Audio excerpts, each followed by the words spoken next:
Hello everyone and welcome back to the SteemTrail Gaming podcast. Today is the 1st July of 2018. My name is Kralizec and I am one of your hosts for the evening. The second host is Tygergamer. Hey Tiger, how are you doing? I'm doing excellent. How about you? I'm doing sufficiently fine, I'd say. Good to hear. I'm trying to find better ways of saying I'm doing okay, but this one didn't work out as well as I thought it would. But we are not here to experiment with words. We are here to talk about video games. Yes, we are. So let's do that. So Tiger, what did you get to play this week? Well, I got to play The Awesome Adventures of Captain Spirit. Oh, me too, actually. How did you enjoy it? Actually, I thought it was pretty interesting. That doesn't tell me much. Well, you pretty much it's like a prelude to the Life is Strange too. So you play as a boy who imagines himself as a superhero, and you get to do you get to do tasks relating to what he wants to do with his superhero persona. And how much did you enjoy the story? Oh well, in all honesty, Mm-hmm. For me, there really wasn't that much story. You just, like, of course you had the opening, and then you just go off and do what the tasks that you're set out to do, and then the game ends. Yeah, the game is fairly short, but I think we should mention one thing. The game is free, so nobody can really complain. But I don't know about you, but I spend a lot of time just exploring shit, like interacting with everything I could get my hands on. I did that too. And I did that too. I personally discovered more, like, maybe I'm not saying it right. I don't mean the story like, you know, the grand adventure. For me, it was more a story about a boy with a troubled father. Yeah. And while luckily I cannot say I can put myself into his shoes because my father is just awesome. Same here. I could really feel the sadness in Chris. Like, you remember the moment when your dad asks you to bring him a beer? Yeah. I was just like, man, I really don't want to bring him the beer. What's funny is that part right there actually kind of reminded me of Detroit Become Human, because you actually had to bring somebody a beer in that game as well. But to be honest, I was slightly disappointed with Captain Spirit. Not in the gameplay, not in the graphics, not in the technical stuff. But I think I said I had a different set of expectations for Captain Spirit. I was really imagining this was be a positive game. A game that you could show to your children and give to your children to play. You know, to like your 12-year-old.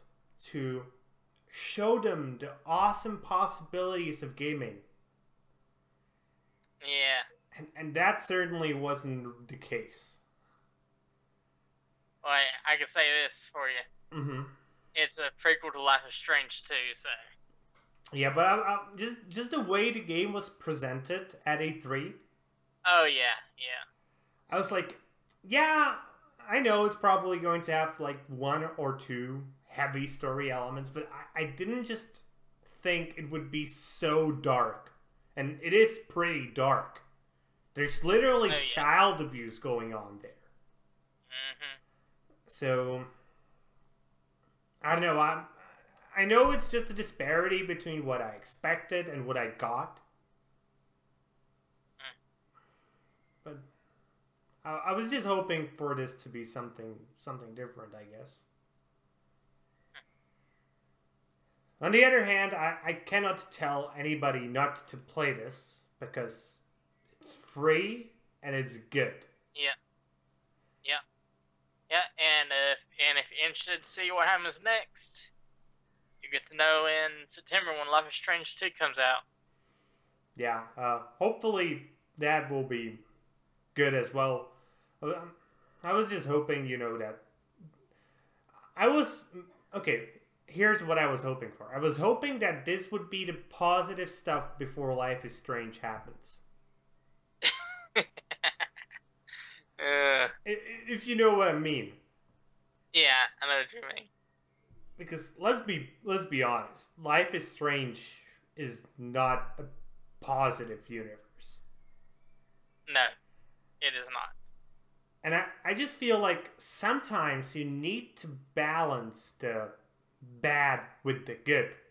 Because Yeah. I always feel balance is the correct choice in life. And I just don't feel like Life is Strange was ever aiming for this. Yeah. Yeah. I will say this though. Mm-hmm. One positive thing I noticed was you play as a young boy who was left up to his own devices and imagination on what he can do. So I found that pretty interesting.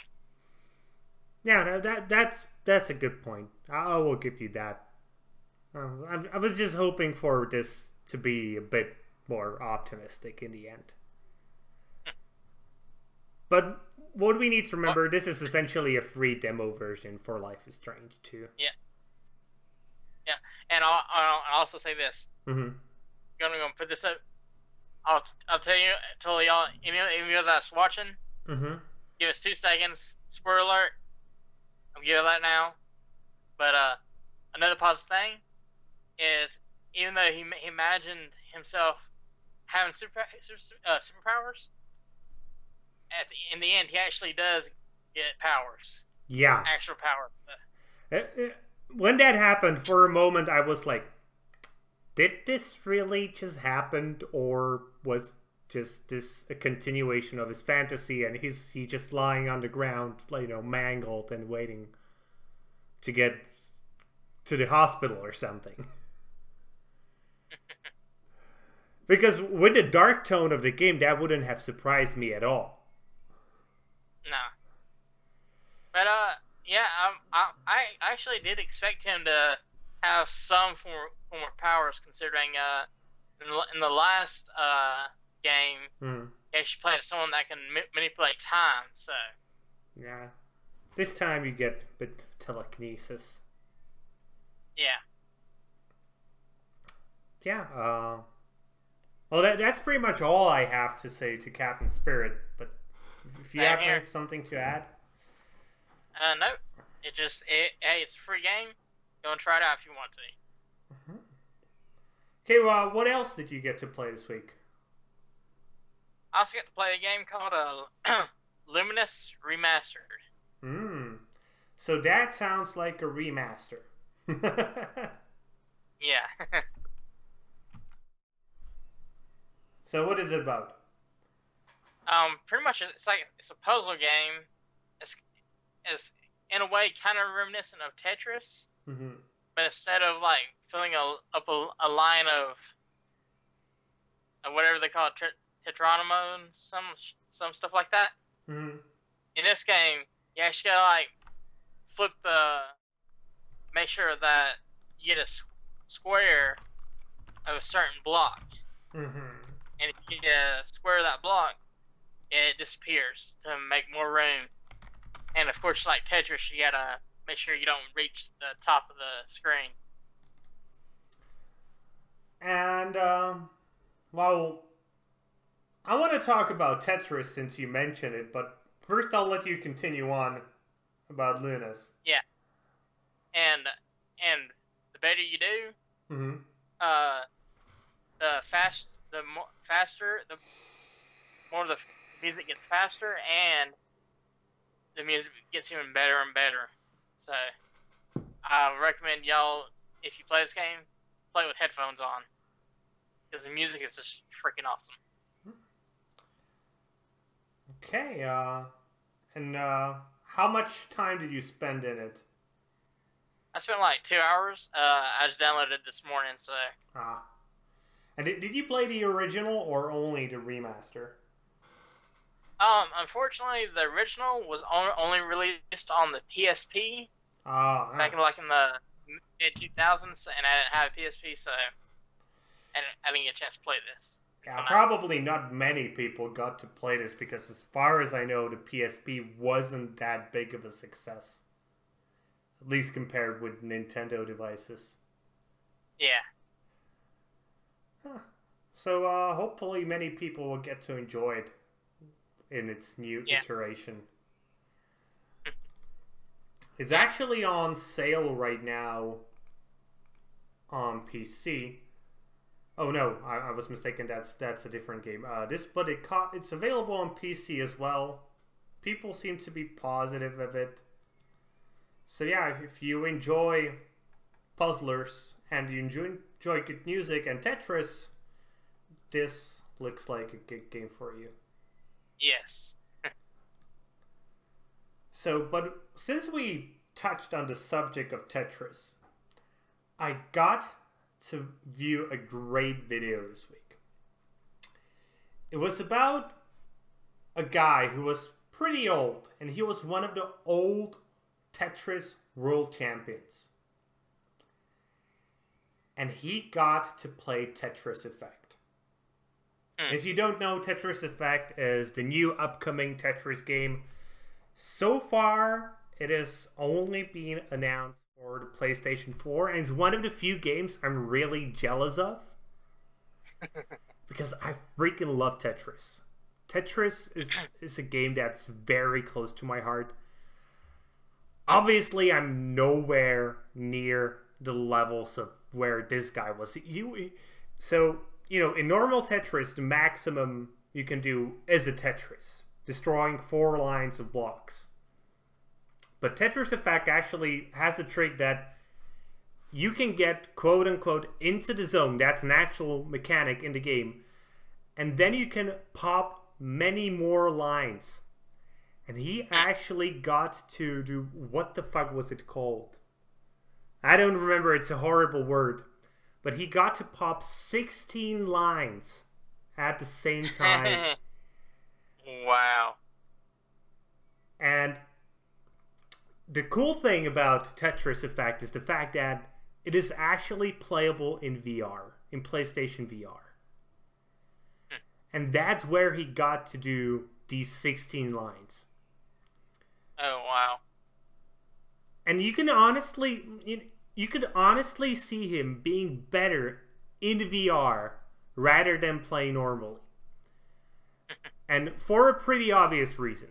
When you're playing in VR, there's nothing to distract you. You know, there's a darkness, blackness everywhere, and there's the Tetris right in front of you.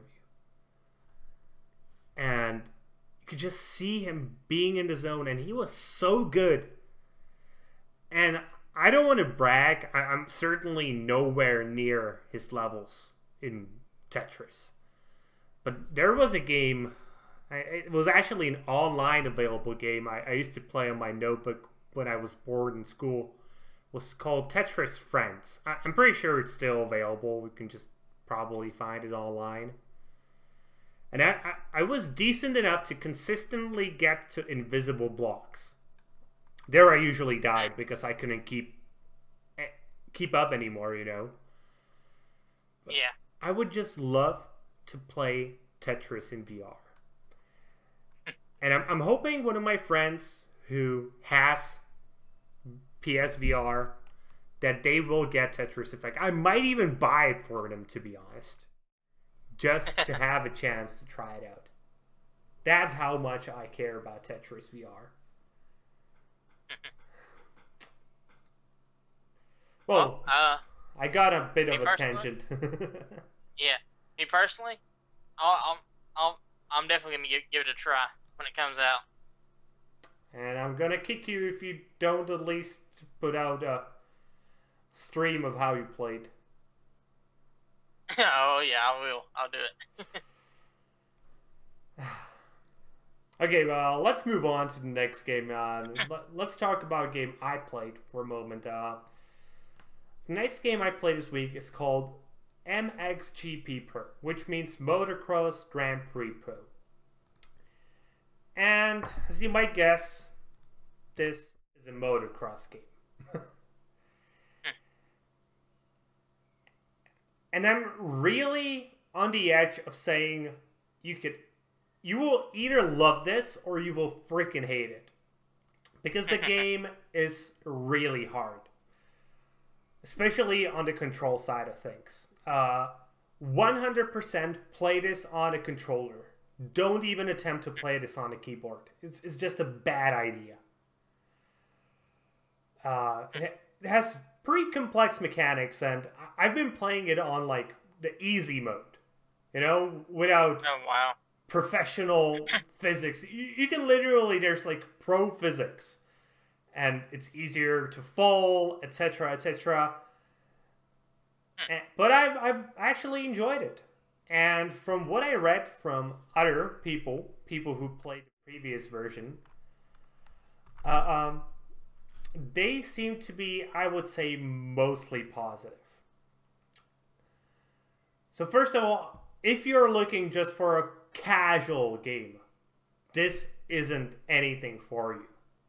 Like, the races take about 3 times longer than you would expect. You know, like a race takes you at least 7 to 8 minutes. And that's pretty long for a racing game. Oh, wow. And controls are hard. And if you want to be really good, you need to like spend a few hours just in the practice mode. But graphically, it looks pretty nice. It has an official license. And if you're a fan of motocross games and you want realism, I would say go for it. There probably isn't a better game at the market right now. But on the other hand, if you're looking for something casual, no, this is not a good choice for you. Especially because of its price. It's priced at $50, and dang, that's not cheap. I understand why it is priced here, because it is a AAA game, and they obviously had to pay for licenses, and those are expensive as fuck. But if you're just looking for something casual and you like motorcycles, nah. And if you really want to play this, give it some time. Wait for it to go on a sale. I don't think it is worth $50. Especially because you would just get pissed on it, throw your controller against the wall, and have to spend additional money on a new controller. Yeah, which that would suck. Yeah. So, that's it for the games I played this week. Have you played anything else? I also got to play another game that's also a re-release that came to the PS4 this past week called Ikaruga. Mm-hmm. I've heard about this game in the past, but I never got a chance to play it. And it's pretty much a Japanese shoot-'em-up game where there are like 2 types of ships. You got black ships and white ships. And your ship can switch between their polarities. So, like, let's say you got a white ship shooting at you, and you switch to your white polarity. You can actually absorb those bullets and not take any damage. Whereas with the black ships, if your polarity is white, I mean black, yeah, if you're fighting the black ships and your polarity is white, you will take damage, and it's a one hit death in this game. So you gotta like pay attention to all these bullets that are going around. You gotta know when to switch and when not to switch. Otherwise, you're dead, and you only get 3 lives. How fast can you switch polarities? Is it like instantaneous, or does it take a moment? It is. And can you do it like 5 times in a row, just like switch? Yep. Okay, that sounds like a cool mechanic, to be honest. Yeah. I don't know how old this game is, but I know it's pretty old. But Steam is telling me 2014. Okay. Yeah. So yeah, it just come on PS4, and I was like, you know what, I'll give this game a try. It was only like $10, so. Yeah, that's a fair price. Yeah. But yeah, if you like shoot 'em ups, and you also want to play this somewhat difficult, give this game a try. But if you want to play a game that's easy, I would say steer clear of this unless you actually really want to try it, because it does have an interesting mechanic. So I wonder, it's been a pretty long time since I've been a fan of shoot 'em ups, but have you ever played Jets and Guns? No, I have not. So this is also actually a game from 2004. It's one of my all-time favorite shoot 'em ups. It has amazing music. It's actually on sale right now during the Steam Summer Sale. I highly would recommend this. It's for €0.74 available on PC. It will run on anything, literally anything. So even if you have like a potato notebook, like I know you have, I highly suggest you just try this up. It's called Jets and Guns.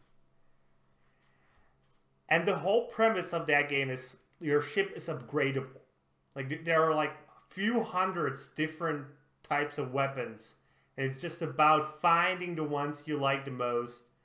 Or finding the most OP combination in the end. I think you talked about this game before. It is possible when it comes to shoot 'em ups. Yeah. I think you have. But why I'm talking about it right now is because of the huge sale that's available on it right now. You know, $1.74. Why not to buy it right now? Yeah, that's a good deal. I'm still pissed that they never made a mobile version of it. I remember there was like talks, like, you remember the days of Java games on mobile? Yeah. I remember there was talks about them making a Jet and Guns 2 for Java, but they never did. So, yeah. I wonder if there's like a way to get Windows games running on an Android device. Possibly. I might try to look into that. This could be a cool game for that. Okay, have you played anything else this week? No, how about you? No, not really. Thus, it is time to move on to the news. And let's begin with a continuation of a story from last week. Last week we talked about Bethesda suing Warner Brothers over the new Westworld mobile game, which seemed to be a pretty obvious clone of Fallout Shelter. And Warner Brothers has now responded to the lawsuit, and they stated that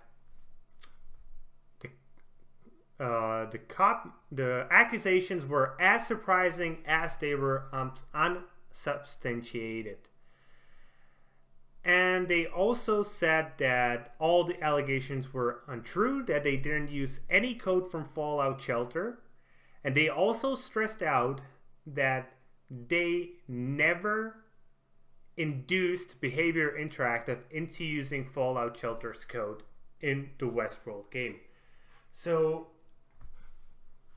the phrasing here seems to be very interesting to me. So first of all, they're denying the allegations of, using Bethesda's code.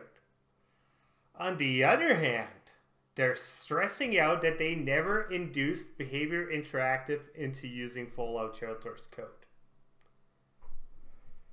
So to me, it seems like they're covering their asses. Like saying, we didn't do this. This was all Behavior Interactive doing this.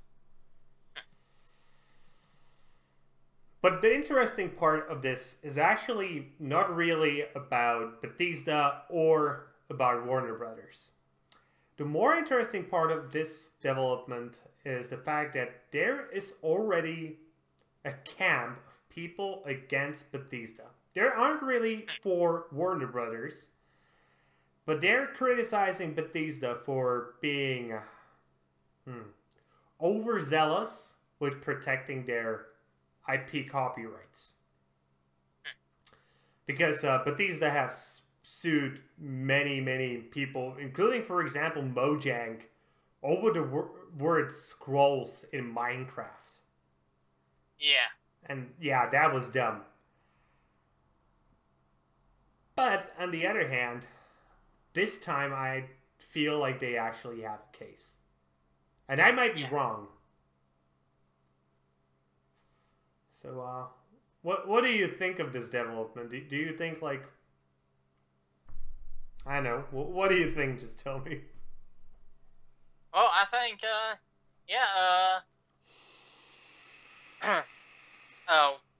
Warner Brothers, they have good argument there, but also with Behavior, since they developed the Fallout Shelter game for Bethesda, helped develop Fallout Shelter, I can see there would be a strong possibility that some of the code from Fallout Shelter made its way into the Westworld game. Yeah. And honestly, I think Behavior will just come out a loser out of this no matter what happens. Because their reputation has been damaged. Yeah. And maybe it wasn't damaged between consumers, but it has certainly been damaged among other developers. And nobody ever, no big studio will ever hire them again to work on a project for them. Just because of the fear that something like this could happen in the future as well. Sad. Yeah, it is. So let's move on to another lawsuit. Yay. Yeah, no, not EA. And I said yay. Oh, I understood EA, but that would be understandable. Let's talk about PUBG and Fortnite for a moment. As PUBG Corporation, the lawsuit against Fortnite, which they have created, has come to an end. Because the PUBG developers have decided to drop the lawsuit without any real explanation. So what do you think is the explanation? Well, I think the explanation would be, honestly, they didn't have a case against PUBG. I mean Fortnite. So. And I would tend to agree. I think for them it was more of a publicity stunt in the end. Yeah. Because Fortnite has just grown so far beyond PUBG that it is understandable that they are pissed. Oh yeah. On the other hand, maybe you should have made a better game. Yeah, really. Yeah, really. They're so focused on wanting to sue Fortnite a week ago, and they don't want to freaking fix their game, polish their game up even more. Yeah. And to be honest, I do find Fortnite to be vastly superior in terms of fun compared to PUBG. Oh yeah, yeah, yeah. Speaking of PUBG, my brother he was actually playing it the other day, Mm-hmm. and like he was inside a building, and this guy shoots him from outside the building through a wall. Mm. That And the sucks. thing was, on the guy's screen, the building didn't even render. So Oh.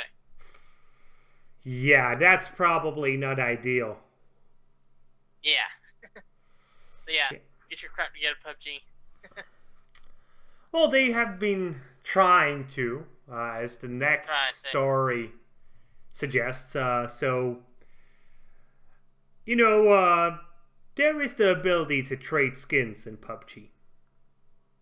Yeah.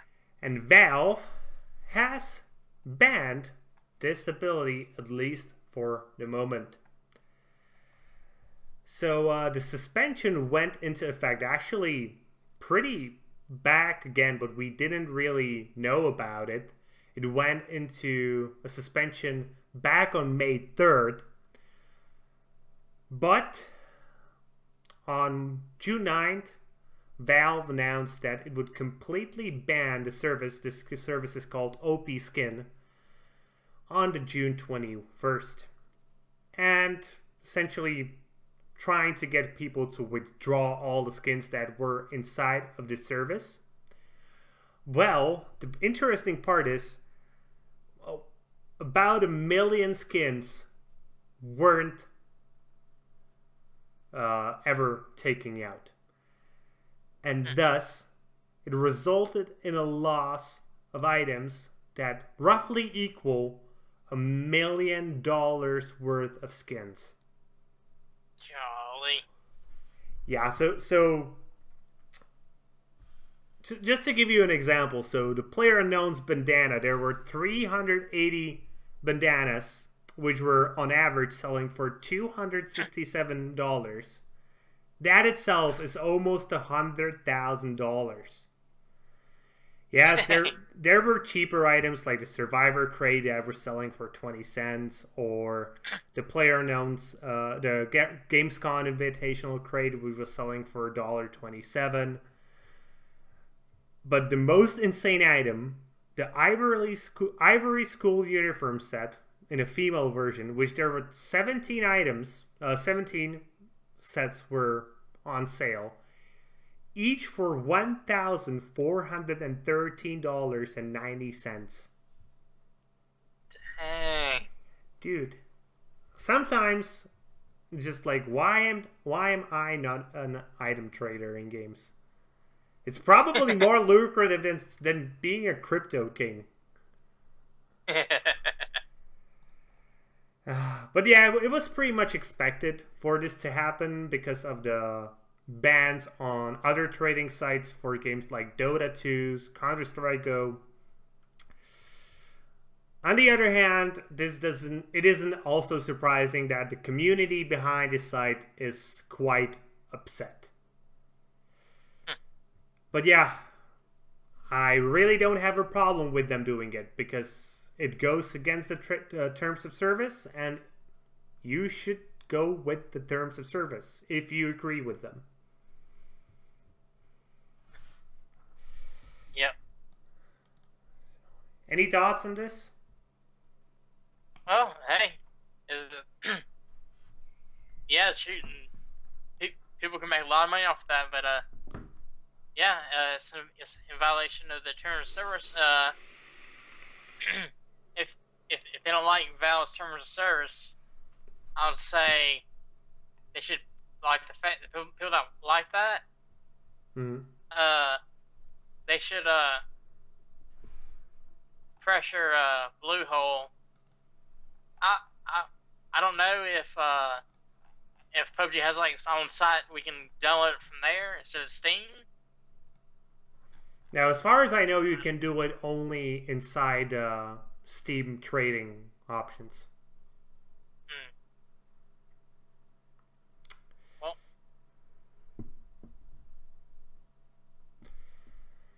Let's Oh, say for them just decentralize it. I don't think it's that easy. Yeah. But hey, that's one of the, well, I'll say this again, that's one of the beauties of being on PC. You have more options than you do on console. So Yeah. At least usually you do. yeah. Well, staying on the subject of Steam, more specifically Valve. So you might remember, about 2 months ago, we talked about, well, essentially the death of Steam Spy because of GDPR. Yeah. Because Valve was forced to change their privacy settings, and Steam Spy was no longer able to collect the data it needed to be as precise as it was. But Valve has now came out and said that they will be creating new tools that will be even more accurate to provide developers and publishers with all the data they need to be successful. So this actually happened in St. Petersburg in Russia, which was where an event called the White Knights Conference for Video Games happened.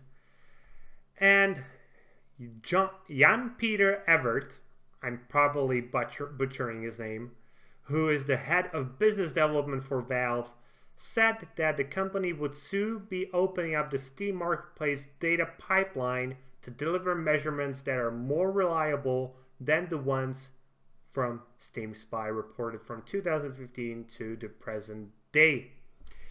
Okay. And I'm actually very happy that Valve is doing this. Yeah. Because as far as I know, on consoles, we don't really get any public data. It's pretty much, Yeah. We do get like tidbits when the companies decided to just show something.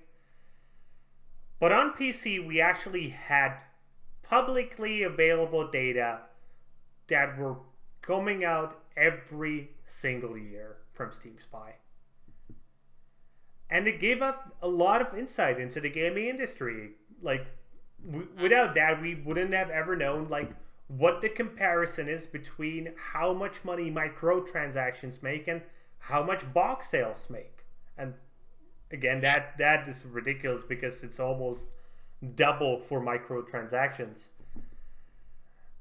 We would never get to know where the majority of gamers come from, what their ages are, what sort of hardware they are gaming on, even though that was slightly biased because Asian game cafes were being overrepresented. But still, it was tons of really interesting and useful data, allowing us to make a ton of predictions. Yeah. And I'm really hoping that they will actually work with Steam Spy and allow them access to this data. And Sergey Galinkin, who is the creator of Steam Spy, mentioned on Twitter already that he is looking forward to Valve's new efforts, and he's hoping that all the information will again be publicly available, thus allowing us to, well, look into it.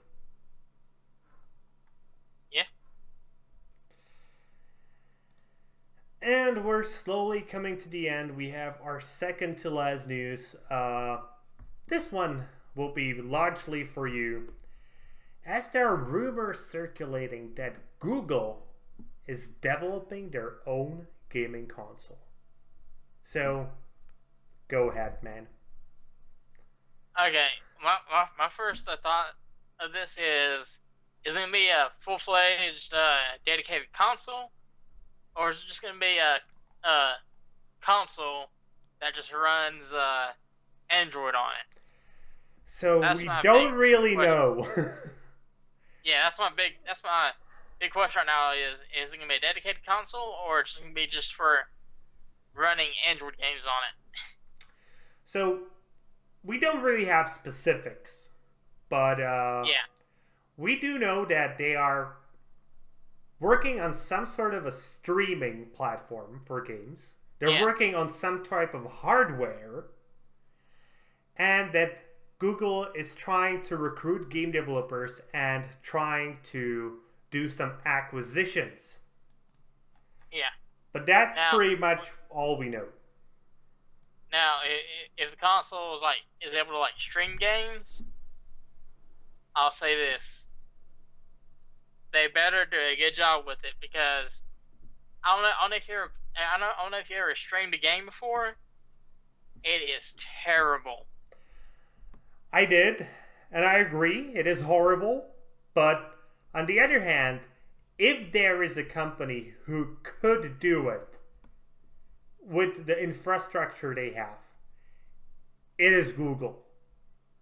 Yeah. But my own personal guess is that it will be somewhere between an Android and Chrome OS console. Yeah. I don't think it will just play Android games. I think they will try to get, like AAA and AA titles for it as well. But as I was talking about this a little bit in the news when I reported on this for the first time, I don't know how much you personally know about Chrome OS. You probably know that it exists, but that's all, right? Yeah. But it hasn't really been a big success. And I think, personally, that at least in part, that is because there are no games available for it. Well, no real AAA games. And, people often say, well, I'm using Linux and that's fine for me, and why aren't you using Linux? And I'm telling them, well, I'm a game reviewer. Linux really isn't an option for me. It just isn't. And the same can be said in vast majority about Mac OS. If I want to play all the games, I really cannot play on anything else than Windows. Yeah. And Google coming in and also creating a console that would have, just not even exclusive, just get the big AAA titles you usually need to have Windows or a console for, that could probably bring a lot of people towards Chrome OS. Yeah. Because possibly. The rest is already there.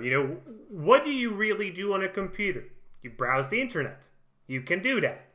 You watch movies. You can do that. You write documents. You can do that. And when it comes to, let's call them the mainstream user, what else they do on their computer? They play games. That is literally the only missing feature for Chrome OS right now. And if they get it right, they might have a chance on the OS market compared to Windows. Yeah. Well, we'll just wait and see what if they announce anything. Yeah. On the other hand, we also need to remember Google is pretty famous for just trying shit out and then just say, you know what, this doesn't work for us. So it's certainly possible that that could happen as well. Yeah. I'm still pissed that they ended Google Glasses. I was so excited for that. Yeah, they have been. Oh, huh. That was the thing of the future, I thought. Yeah, when I first saw that video for it, I was like, dude, that's freaking awesome. But dang, that sucks that they ended it. Oh, they ended it like a year ago, and I understand why. I think we need better batteries for it to be a thing. Yeah. Because as far as they said they were getting like 4 to 5 hours of runtime, and that's just not enough. You need at the very least 18 to 24 hours of runtime So you can wear it the whole day, and when you come home, you can plug it in. I'm okay with that. The same way I do that with my cell phone. But using it for 4 hours a day, nah, that's not enough. Well, there might be some hope for HoloLens. Oh, those are even worse when it comes to battery life. Those will be a professional product. You know, something that you use in a company. But it won't be something the mass market will buy. Yeah, true. Okay, and our last piece of news takes us on a crossroads between the world of games and the world of television, as Halo is finally going to come to TV screens. It will be a 10-episode series that will run on Showtime, and the producer is Kyle Killen, who is also the creator of the Awake television series, and also Steven Spielberg will be working on it in some capacity. So I don't know how big of a Halo fan you are. Me personally, not really. I've played Halo 2 and 3 in the past, but that's about it. But how excited are you for this? I can't wait to see how they make the show. I really hope they do it well. I really do. Yeah, me too. And I've talked about this a few times. I really think gaming could be the next big thing when it comes to movies and TV series. Because right now, it is comic books. Undoubtedly. Yeah. But yeah, those... You know, mm-hmm. me personally, I think TV shows based on games would do the games more justice. I think it depends on the game. Yeah, true. But obviously, they're like World of Warcraft would be better as a TV series. Oh yeah. But that is one of the few gaming movies that have actually been decent. The World of Warcraft movie. I'm still pissed I haven't bought anything from the auction. You remember that auction we talked about with the stuff from the Warcraft movie? It was such cool shit, but for like $50,000, no. No, thank you. I am not that rich. But yeah, hopefully this thing will be good, and it could work as, you know, like a hand in the door for the rest of the gaming industry to come into TV and movies. Yeah. Yeah, shoot. I remember back in like in the mid 2000s, you couldn't, just like Fortnite today, you couldn't go anywhere without seeing freaking Halo. Yeah. Somewhere. Yeah, and I honestly can't wait for Fortnite to be dead. Like, I was in the shop today. This cable, which I have for my headphones, I have a completely new one because the old one just stopped working, so I had to go and buy a new one. I was waiting in line, and there was a dad and a kid, and the kid was doing the Fortnite dance, just standing in line. And of course. I was like, oh, fuck's sake. Of course. Oh, but give me a second.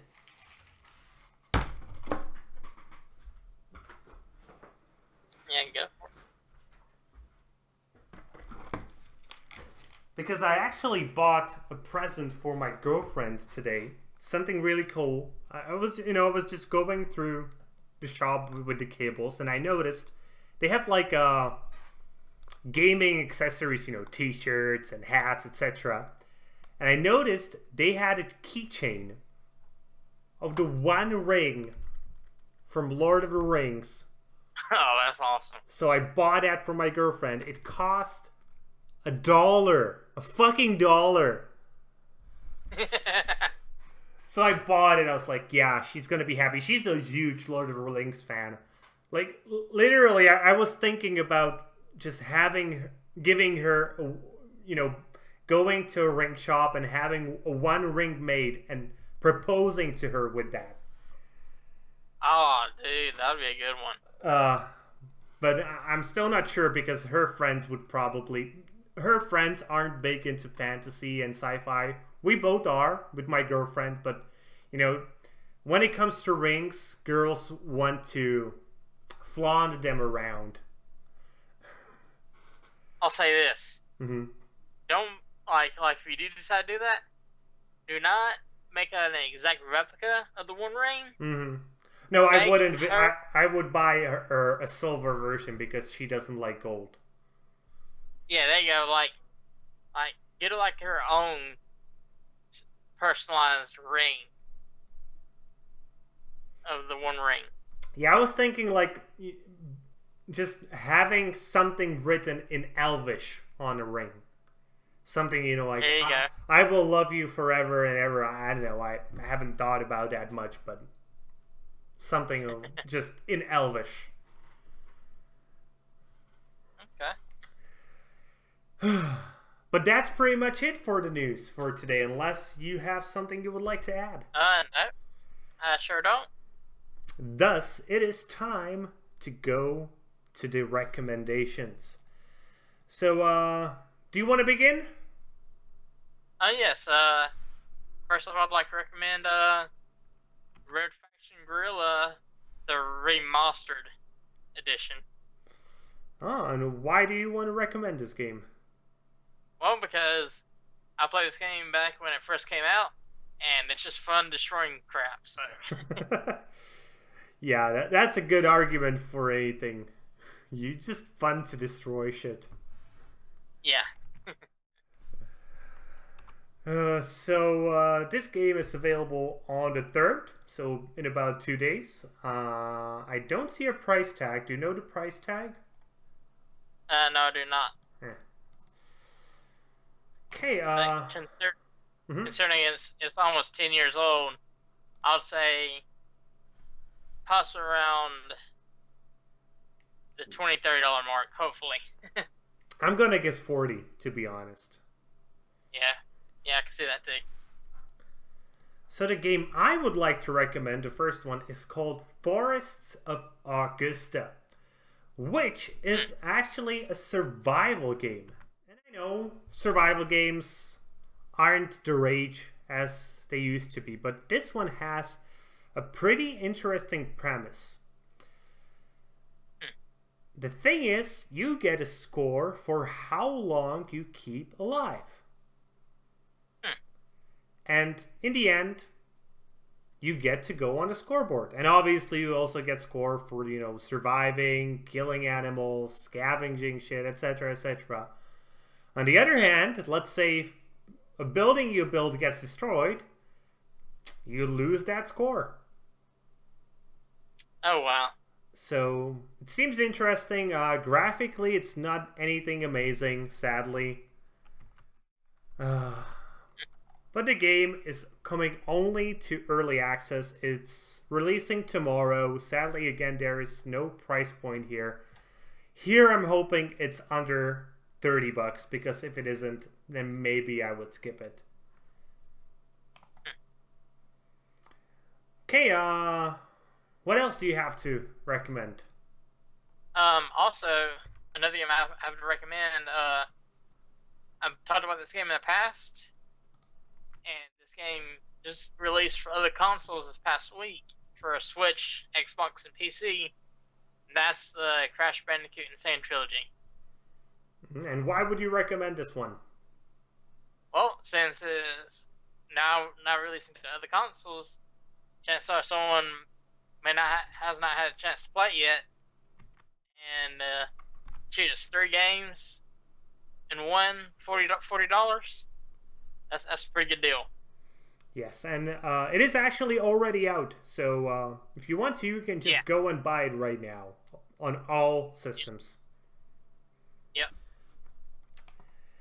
And I got one more game to recommend, and that is called Dehumanized, which is a game that is a roguelite side-scrolling action shooter inspired by Metroid and Binding of Isaac. And it actually looks pretty cool. I love the graphics. The graphics look cute-ish, yet dark for some reason. And they seem to interestingly combine pixel art graphics and what I would call Binding of Isaac style graphics.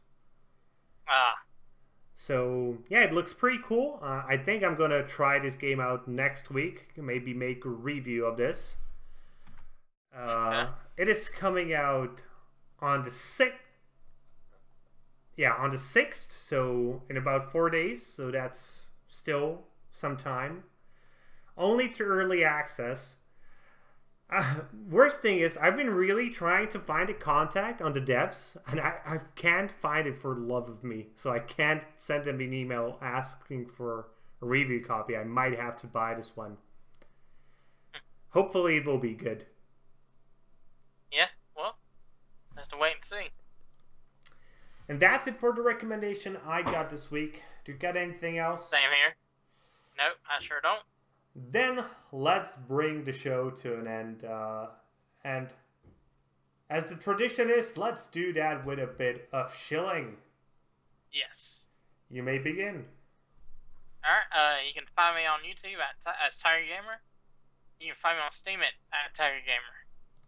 And you can find me on YouTube as Kralizec Gaming and on Steam at Kralizec. And with that being said, that's going to be it for today, guys. We both hope you enjoyed today's show, and if you did, please consider giving us a thumbs up here on YouTube and subscribing to the channel. If you're watching on Steam, maybe you want to give us an upvote and follow the blog. Either way, be sure to leave a comment and be sure to tune in tomorrow, because tomorrow the daily gaming news returns. See you guys later with more gaming content. Y'all have a good